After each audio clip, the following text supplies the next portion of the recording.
Here is a surprising fact. Over 27% of rural women are part of the workforce in India, compared to only 16% of urban women. Sounds like rural areas are doing better, right?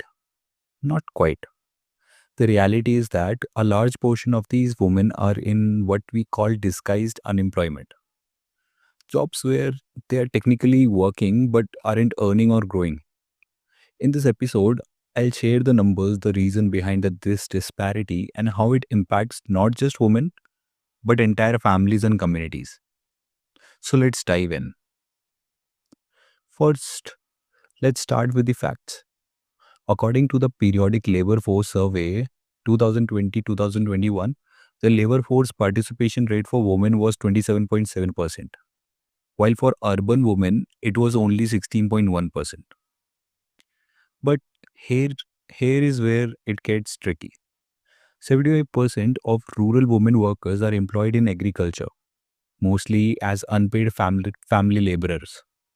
Only 9% of these rural women are in salaried jobs, compared to 52% of urban working women. And what about the disguised unemployment? According to the Economic Survey 2018-19, around 60% of women in rural areas are part of informal or unorganized sectors where their work isn't recognized or remunerated fairly. These numbers highlight a stark reality. Rural women are working harder but receiving much less in return. What does this mean for the women themselves? And here's what the data say. According to a study by the International Labour Organization, women in informal jobs earn 22 to 65% less than men doing the same amount of work. The NFSHS National Family Health Survey reveals that over 40% of women in rural areas report having no financial independence, even though they work long hours. For daughters growing up in these households, this creates a dangerous precedent. They see their mothers sacrificing everything for little to no recognition. It enforces the idea that a woman's role is to serve, not to lead or achieve. This also affects the education of girls. The ASER report 2021 shows that girls in rural areas are twice as likely to drop out of schools compared to boys when their families face financial stress. Many are pulled into household chores or agriculture work at an early age. So why do rural women work more but earn less? Let's unpack the reasons. First is economic necessity. According to the Labor Bureau Women's Workforce Survey, 70% of women households depend on women's labor for survival. But most of this work is unpaid or underpaid because it's seen as an extension of their household duties. Second is patriarchal norms. A report by Oxfam India highlights how women are burdened with 10 times more unpaid care work than men. Even when women earn, they are expected to prioritize family over career. Third is lack of opportunities. The Skill India mission has only reached about 10% of rural women, according to the government data. Without training or formal education, women are stuck in low paying jobs and informal jobs. Now, fourth is safety concerns.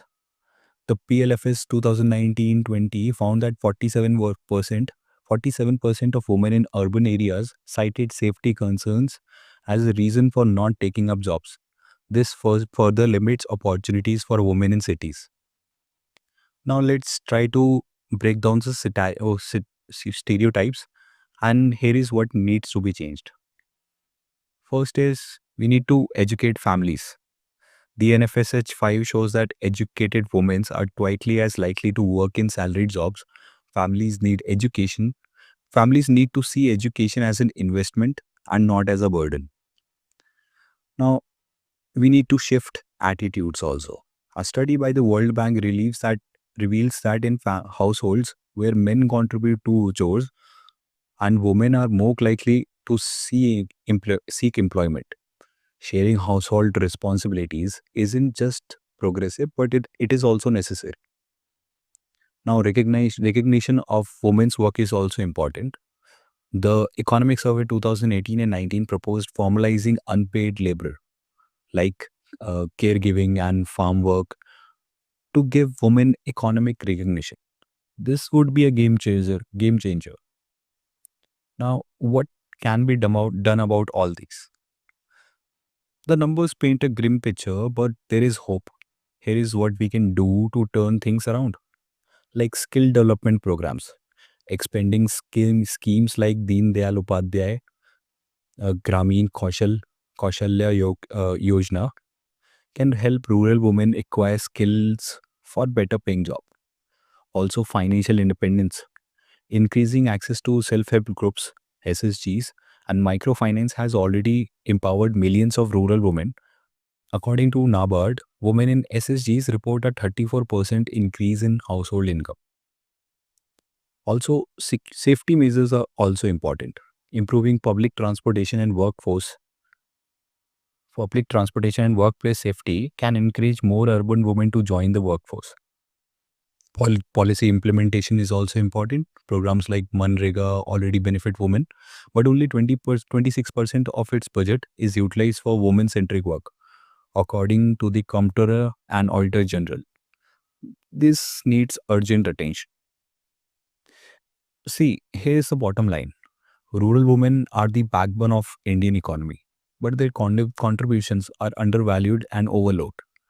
It's time we change this narrative because we need to educate, empower, and enable women not just in rural areas but everywhere. Because when women rises, family rise, and societies thrive. So the next time you see a woman working in a field, running a small business, or managing a home, remember